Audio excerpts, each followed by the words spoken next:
All right, so I've been meaning to do a video a while on how to install a system in any car. So I was gonna do a little walk around of the system that I put in this. This is my work truck. It's like a 2021 Dodge Ram 1500. But this will apply to every car, and it's the easiest, simplest way to do it. It's not necessarily the best way to do it, but it's not necessarily a bad way to do it. But I mean, it'll start off here at the battery. You start at the front, work our way back. All I did was put a little, what is this, 2-watt welding cable. I don't believe this is 2-watt. I don't know. I think this is some kind of, it's all OFC. You don't have to use OFC. You can use CCA. That whole debate about OFC, CCA, what's better. You just work within the capabilities of your wire. I mean, if your system, only demands, a current draw, 150 amps, just work, get a wire that'll support that and you'll be fine. So there's a grommet on the firewall there. That one, I think it's for like the emergency brake cable or something like that. I honestly have no idea, but it is a rubber grommet. It is a hole that doesn't have a super sharp edge. Ran it right through there. Almost every modern car has wiring harnesses and stuff that will run in the cabin. It's easy to find one. If you can't find one, you can drill a hole. They sell like grommets that you can buy and screw into the firewall, to kind of protect your hole so you don't have a big old sharp edge and you don't have water and stuff leaking in there. I'm not too worried about water and whatnot getting in here. It's fine. The grommet's just pushed back. It's like a firewall is like 2 pieces and whatever. It's fine. It works. Anyway, so we go back through there under here. So I can't even see it, but power wire runs through here, up around all this crap in here. So you got to pop off. You don't have to, but pop off your plastics here. And there's usually a channel where the factory wiring harnesses and stuff, because all these modern cars have a crap ton of wires in them. Run your power wire back. See, I just kind of have it poking through right there because I don't really care. Got it coming back to a battery. So you do not have to have this. This is just something that I have and I wanted. This is a 60 amp hour lithium by Paragon Concept.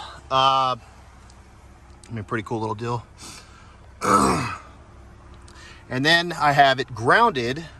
So I took off the 2 bolts, I sanded them down and grounded it right there. You can, there's a ton of points about, finding, good ground spots. Generally you probably want to go back to the frame or back to the battery negative terminal and ground there. That's probably your best spot. But if you can't get it, that'll work. It'd be even better to put it on the other side of this bracket, sanded, all that fun stuff. But this is sufficient for this amplifier that I'm running, which is the SIA 3500D. And the key for a newer car, making this all work, the most cost-effective, easiest solution. So this is the factory amplifier right here. So I just kind of tied it all in. You hear it click. Hear the subs kind of making some noises. I jiggle that around. I don't know what that is, but whatever. Then I got some Amazon RCAs. Ran to my amp. Cool thing about this is you don't have to tie it into a remote power. You don't have to have a 12-volt source. It does some kind of wizardry inside, and it gives you a remote turn-on wire. So that goes directly to the amplifier. Then, as you can see, I got power ground going into the amp. Then I got some speaker wire going into the box, going into the subs. And since it's a work truck, I got a bunch of jackets and junk. This is literally everything I use to install all this. So I'm a couple little wrenches, a couple Allen keys, some screwdrivers. That's it. Super simple. This literally took me probably 45 minutes to do everything. And the majority of that time was spent trying to figure out which wires to use. Every car is going to be different. I can't tell you what wire you're going to have to use. Every car is going to be so different, even in the same exact model, because some of these newer vehicles, that have so many different trim levels with so many different audio options and whatnot. You're just gonna have to do that little bit of research yourself.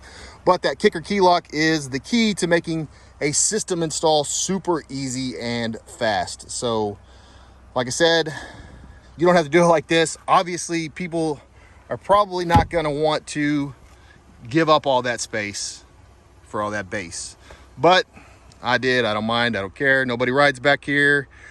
And if I do need the space, I pop those two bad boys out right there and I slide this heavy ass box out and I've got all my seats back, you know, safe for that. But you don't need this, and all this stuff honestly could be ran under this seat and there'd be no issue. But I just kind of wanted it out in the open, easy to get to.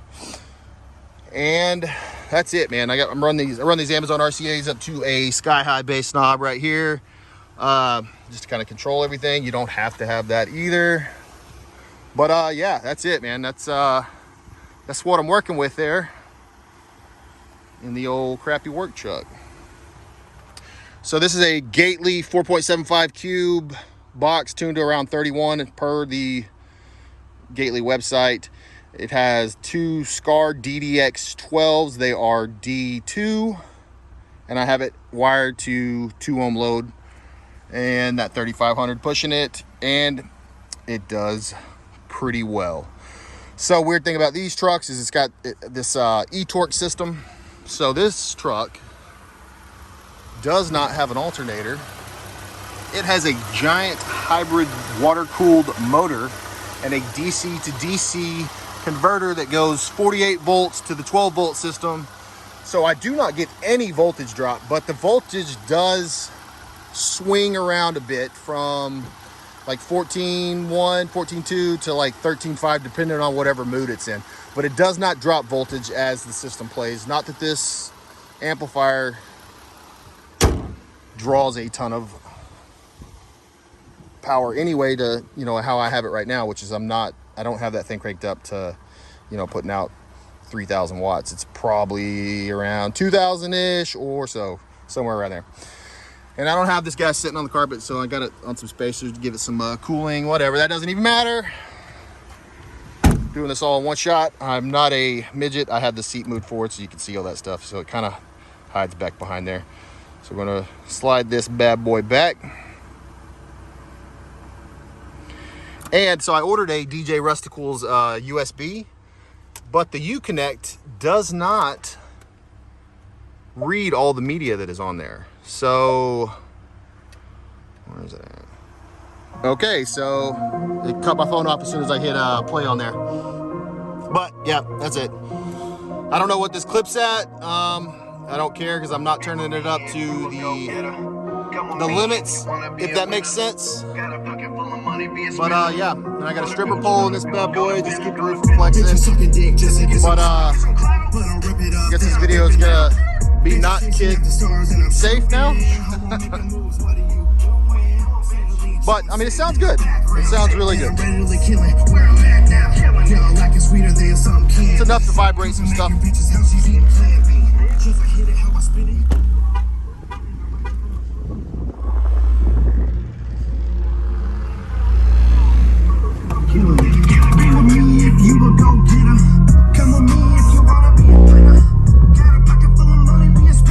Moving some air.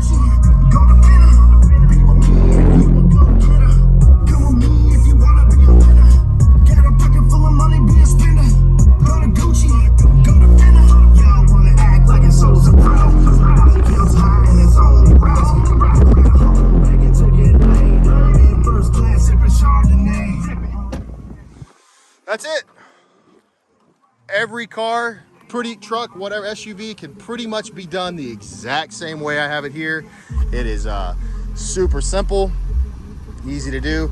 A kicker keyloc is or not keyloc, the kicker, whatever it's called, the lock. It may be the keyloc. That might be what it's called. That's the key to the whole thing. Makes it simple and easy, man. Yeah, that's the key to it, I guess. Being able to actually get a signal from your factory head unit, because you know most people aren't gonna. These factory navigation units and stuff that are in these modern cars, people aren't replacing them like they did back in the day. Everybody throw a deck, double din, single din, whatever in their, you know, ride. So most people are using these. So that kicker makes it extremely easy. All you gotta do is tap into some speakers. I mean, you can just go right from the doors, honestly, of your stock vehicle and Bam, you got some bass.